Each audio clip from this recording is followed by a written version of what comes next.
माता रानी के उस भक्त को ज़रूर लगे जो सालों साल से जय माता दी लिखते आ रहे हैं। इतना प्यार, इतनी इज्जत आप देते हैं, सर झुकाकर आपको कोटि कोटि नमन करती हूँ, राम राम करती हूँ। ओए होए, चलिए आज बात करेंगे बड़े अपशगुन होने के कुछ इशारे होते हैं। ईश्वर ना करे कभी किसी के जीवन में अपशगुन हो, लेकिन कुछ अपशगुनों के कारण हम खुद होते हैं। जैसे ऑफिस में बॉस ने एक लड़के को बाइक दिला दी, हमारे पास भी बाइक नहीं है तो नेचुरली हमें बाइक चाहिए, लेकिन हम उससे जलने लगते हैं और हम ये सोचते हैं कि हे भगवान, इसकी बाइक का एक्सीडेंट हो जाए, मैं बॉस से लड़ूंगा, मैं नौकरी छोड़ दूंगा, मैं ये कर दूंगा, मैं वो कर दूंगा। इसके बशर्ते हम ये भी तो कह सकते हैं कि सर ने इसको बाइक दिलाई है, भगवान करे कि अगला नंबर मेरा हो और इसके बाद मुझे बाइक ज़रूर मिले।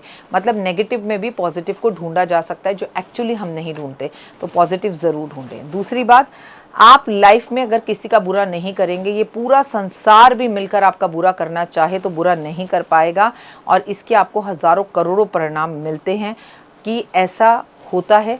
अगर उसकी नज़र सीधी हो तो नीचे वाले कितनों की नज़र टेढ़ी हो जाए, उनकी वो टेढ़ी नज़रों को सीधा कर देता है। लेकिन नीचे वाले सबकी नज़र सीधी हो और उसकी नज़र टेढ़ी हो जाए तो इन सब सीधी नज़रों को टेढ़ा कर देता है। तो इन सब को खुश करने में मत रहो, उसको खुश करो।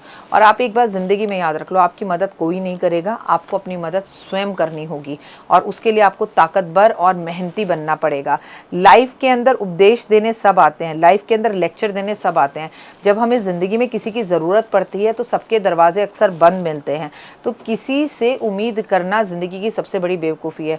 चल अकेला, चल अकेला, चल अकेला, तेरा मेला पीछे छूटा, राही चल अकेला। आप जब किसी के साथ पैदा ही नहीं हुए थे तो आप ये उम्मीद क्यों करते हैं कि दुनिया में कोई आपकी मदद करेगा। हमें ज़िंदगी अकेले ही जीनी होती है। लेकिन हाँ, आपको इतना ज़रूर कहूँगी, वक्त बेवक्त अगर आपको मौका मिले किसी की मदद करने का तो आप ज़रूर करना। इसलिए नहीं कि आपको महान बनना है, इसलिए कि ऐसा करने से दिल को बड़ा सुकून मिलता है। कभी गाड़ी का शीशा नीचे करके किसी सफाई कर्मचारी को 100 रुपये दे के देखना। आपके आसपास वाले लोगों को बड़ी प्रॉब्लम हो सकती है, लेकिन आपको इस काम को करने से बहुत सुकून मिलेगा। ये बात 100% सही है। चूड़ियां अगर अचानक से टूट जाएं तो ये एक अपशगुन होता है। नल से अगर लगातार पानी बह रहा हो और आप उसे देखकर भी नजरअंदाज कर रहे हो तो ये एक अपशगुन होता है। ये बात तो बिल्कुल समझ लेना कि आपके घर के अंदर पैसे की बर्बादी होने जा रही है। घर में अगर लगातार लाल रंग की चींटियां आ जाए तो ये अपशगुन होता है।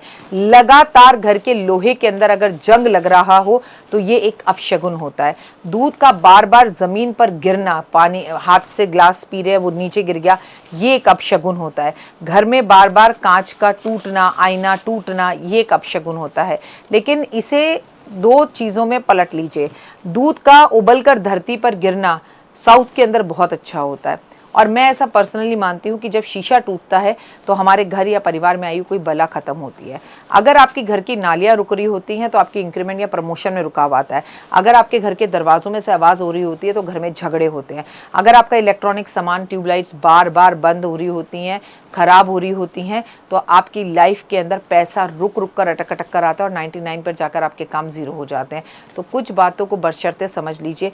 घर में अगर काली चींटियाँ आ जाए बहुत शुभ होता है, लेकिन अगर घर में आपके लाल चींटियाँ आ जाएं तो ये एक बहुत बड़ा अपशगुन है। अब करना क्या है?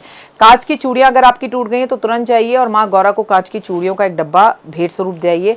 अगर आप मंदिर नहीं जा सकते तो किसी सुहागन को चूड़ियाँ दे दीजिए। और वैसे भी मैं बताऊंगी, जुलाई के महीना हो, सावन का महीना हो, आपको महिलाओं को चूड़ियाँ देते रहना चाहिए। जो महिला चूड़ियों का दान करती है उसके जीवन में अखंड सौभाग्यवती होने का वरदान उससे मिलता है।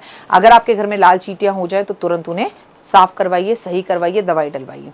आपके घर की नालियों को महीने साल में एक बार साफ जरूर करवाइए। आपके दरवाजों में तेल डालिए ताकि वो आवाज़ ना करे। आपके बंद इलेक्ट्रॉनिक सामान को सही करवाइए।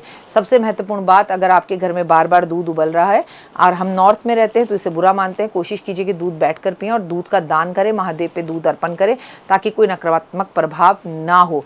और सबसे महत्वपूर्ण बात, अगर आप जीवन में आगे बढ़ना चाहते हैं तो ये बात 100% समझ लीजिए कि अपने घर परिवार की नज़र उतारनी चाहिए। महीने डेढ़ महीने में माता की चौकी, सत्यनारायण भगवान की कथा, हवन या कोई भी पूजा पाठ या कीर्तन घर में होते रहना चाहिए। मांगलिक कार्य घर में ज़रूर करें और कमेंट्स में लिखें जय माता दी। फिलहाल मुझे दीजिए इजाज़त, नमस्कार।